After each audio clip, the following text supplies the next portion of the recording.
EIDL loans. Maybe they're not such a good idea after all. That's coming up today on FBTV.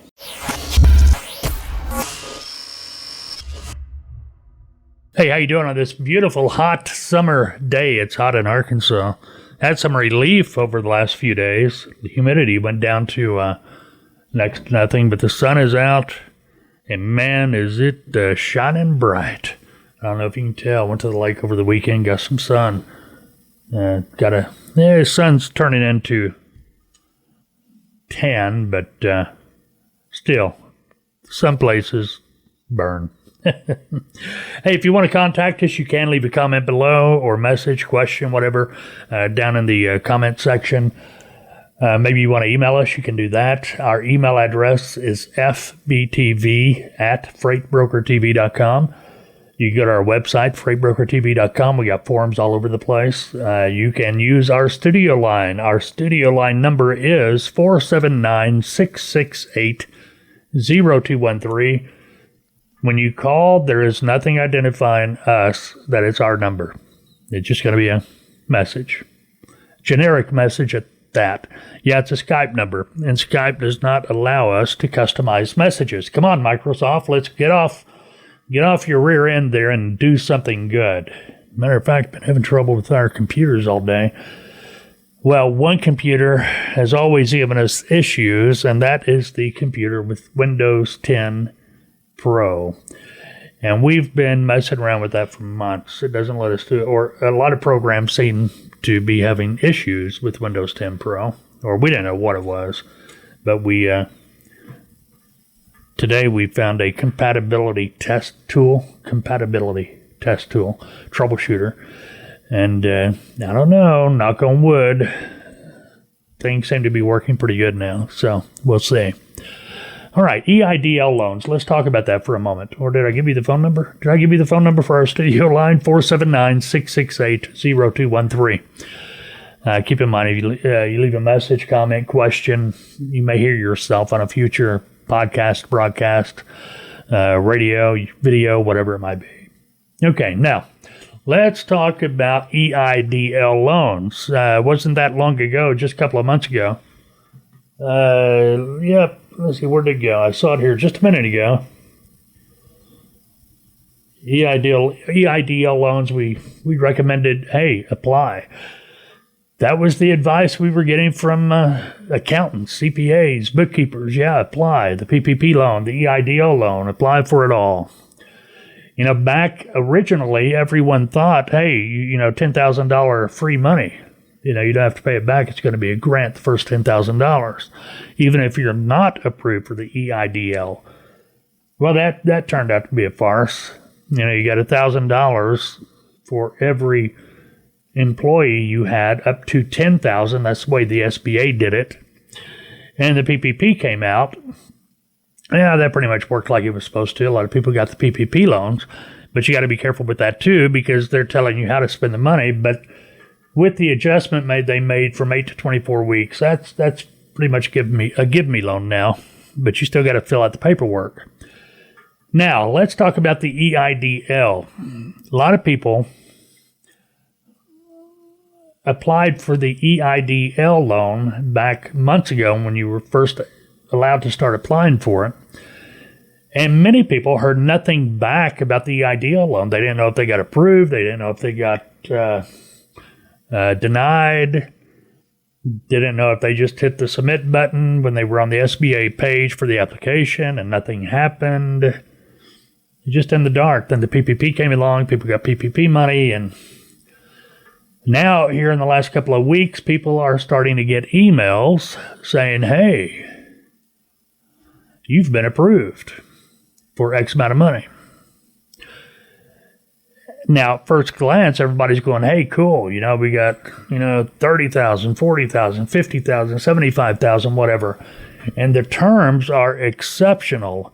One individual I know, they were approved for 36,700, maybe it was 37,600, I don't remember. But a 30-year term, 3.75% interest. Their note was going to be $179 a month. They didn't have to start repaying that for 12 months after the loan went through. But they had to pay it for 30 years, but still, you're not going to get terms like that anywhere else. 3.75%. So, on the surface, seemed like a good idea. And naturally, everybody, they're going to log it into the SBA website for their account, and they get a little slider there. I would show it to you, but, well, the slider we had, it's already gone because we took it up to the next level or the next session. Once you move it to the next section or whatever for the EIDL loan on the SBA website, well, you can't go back. Once you've done that, you're done. At least that's what we are seeing. Our experience has been. So, obviously, what you're going to do is probably apply for the maximum amount. All right, now, the individual we know, they got the approved $37,000. They moved it forward, and they learned, too, you can't go back. And they were ready and set to hit the, sign the document, sign the contract button. And they hesitated. You look at the contract, it's very, very dangerous. Okay, if you have applied for the EIDL and you've been approved and you have yet to sign the contract, talk to an accountant. The CPAs and the accountants we've talked to, they all said you better have your ducks in a row if you sign that document. First of all, this is just glancing over it real quick. If it's over $25,000,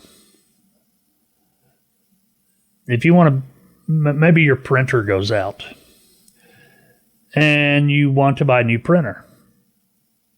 You can't do that unless you have authorization from the SBA, because that printer, as it's part of your business, is considered collateral for your loan. Now, that's kind of weird. In other words, okay, you can buy the new printer, but you can't throw the old one out or do anything with it until you get approval from the SBA. And, you start reading that contract. If you can't spend the money the way you need it, you can spend the money the only way, the way the contract reads. If you step out of line, you spend that money for something else besides the way the contract reads, the SBA can come in and say, and demand full payment. They can call in the note immediately, and they can charge you 1.5 times the original loan amount as a penalty. Think about that. That's, if you got a $10,000 loan and the SBA came down on you, you're going to be paying back $25,000 instead of $10,000, because 1.5 of 10 is going to be 15. That's going to be a total of $25,000. You see what I mean? And the other thing is, I don't need the SBA proctologist coming around every month, 2 months, 6 months, whatever the case may be. You're going to have to keep your records really, really, really straight. Now, if it's under $25,000, it's an uncollateralized loan. In other words, you don't need to have collateral. But over $25,000, yeah, you got that collateral problem. My advice to anyone, if you've applied for the EIDL loan and you've not accepted it yet, you're still waiting and you get approved, let your CPA make recommendations. Talk to your accountant. Even talk to an attorney. If you've got an attorney, talk to them. I think what you're going to find is you're going to be better off without it than with it. Okay? You have to do it for your business, your case. Every case is going to be different. All right. Good deal. Hope that helps you. The world's crazy right now. Stay safe. We'll talk soon.